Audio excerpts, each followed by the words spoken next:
We'll bring you details now, more details on the attempted assassination of President Kennedy. Mrs. Kennedy was on her knees, we're told, on the floor of the rear seat of the car, her head toward the president, apparently leaning over and trying to converse with him. AP reporter who was with the group said that this man and woman we reported earlier were on a hilltop, were seen scrambling to the upper level of a walkway overlooking an underpass at which the car was approaching. Lawrence O'Brien, the presidential aide, says he has no information on whether the president is still alive. Mrs. Kennedy was weeping, trying to hold up her husband's head when the reporters reached the car as it dashed toward the hospital.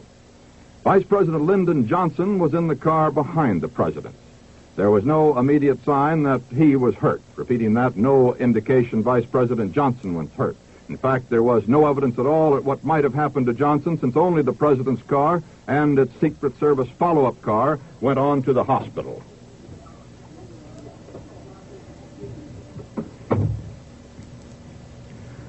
Let us recount this incident again. There has been an assassination attempt against the life of President John F. Kennedy in Dallas, Texas. The president, Mrs. Kennedy, and Governor Connally of Texas, en route from the Dallas airport to a speech the president was scheduled to make at noon in Dallas, were in the president's famed bubble-top car, driving through cheering crowds in the streets of Dallas when 3 shots rang out. The president slumped into the lap of Mrs. Kennedy, apparently a bullet wound in his head. Governor Connally slumped to the floor of the car. Bullet wounds were seen in his chest. Mrs. Kennedy screamed out, "Oh no!" The car stopped momentarily. Secret Servicemen unloaded their rifles and started into the crowd. 2 persons, a man and a woman, were seen crouched with a crowd around them on a hilltop overlooking the road. Whether they were concerned in the shooting or not, we do not know yet. Secret Service men rushed to that scene and were waiting a report on that. Vice President Johnson was in the car immediately following President Kennedy and Governor Connally. He was not hurt as far as we are able to determine. The president and Governor Connally were rushed to a nearby hospital, Parkland Hospital, where they were taken into the emergency room, and we have no information yet as to how serious the injuries were. However, aides very close to President Kennedy had no comment when they were asked by reporters the seriousness of the president's injuries. Late information just in. Acting White House Secretary Malcolm Kildruff was asked whether the president was dead, and he said, "I have no word now." The president had landed just a short time before, as we said, at Dallas Love Field. He was driving to the Trade Mart in Dallas to deliver this luncheon speech, which was to be sponsored by 3 Dallas organizations. The largest turnout of the current Texas tour was on the streets to greet Kennedy. He was being greeted lavishly by the crowd in a very warm Texas welcome when the bullet fired out of the crowd. Stay tuned. We'll bring you the details just as quickly as they come in. It might be recalled that Dallas has been a hotbed of criticism of President Kennedy and his administration by outspoken rightist groups.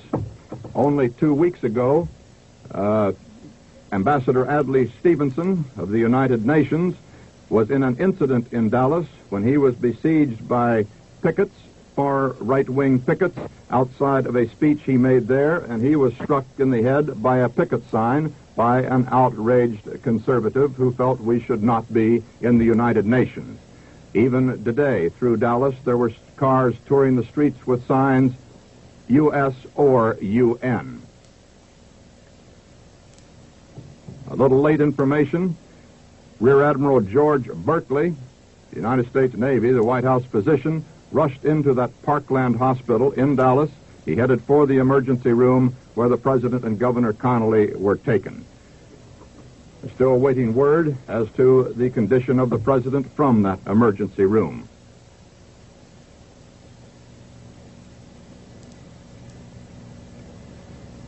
Governor Connally of Texas is the young governor who managed the campaigns of Lyndon Johnson over the last several senatorial and vice presidential campaigns of Johnson's.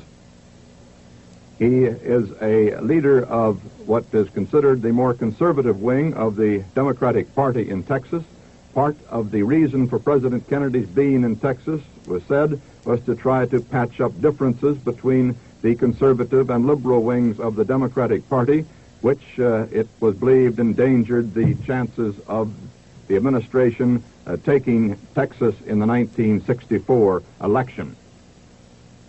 Let's recount again that President Kennedy and Governor Connally of Texas lie in the emergency room at Parkland Hospital in Dallas as an anxious world waits to learn how serious are the injuries that they suffered from an assassin's bullets. President Kennedy has been injured apparently in the head, Governor Connally of Texas in the chest. 3 bullet shots were heard to ring out as the president's car drove through the crowded streets of Dallas on the outskirts from the airport toward downtown. Further details now as we learn that the motorcade was so strung out as a result of the speedy Secret Service departure from the scene of the shooting that members of the Kennedy staff were from 15 minutes to a half hour behind in reaching the hospital. It was impossible, they tell us now, under the tension at the hospital, to assemble any clear-cut story of the incident because the burst of gunfire, of course, took only seconds, and from there on out, confusion.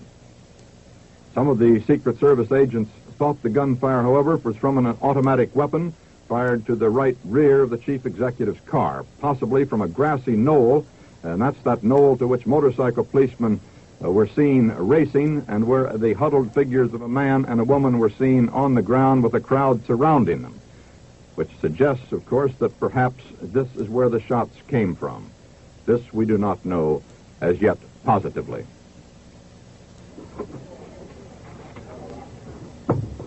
A late bulletin.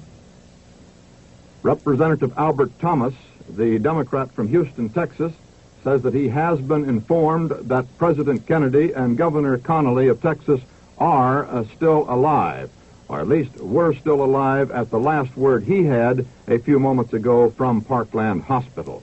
This is the first word we have had definitely from the emergency room, giving some hope that they survived this assassination attempt.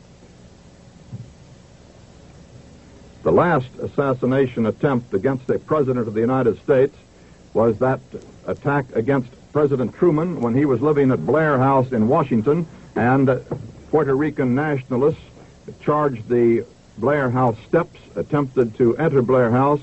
If this reporter's memory is correct, about 1951 that incident took place.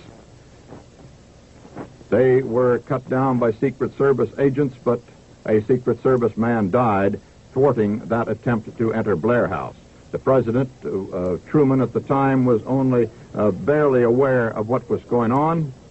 He, as a matter of fact, watched the incident from the upstairs windows after the shooting took place on Pennsylvania Avenue at Blair House. This incident recalls the incident at which Franklin Delano Roosevelt was an intended victim, and where Mayor Cermak of Chicago died in an assassination attempt in Florida. And President Roosevelt was on a tour, of course, many years ago. Recounting the episode again for you, President Kennedy and Governor Connally of Texas were shot as they were driving from Dallas Airport into downtown Dallas. Assassins unknown as yet, their condition unknown. It is believed that President Kennedy was hit in the head, Governor Connally in the chest. We'll be back in 10 seconds to allow all our stations to identify themselves and to join the network.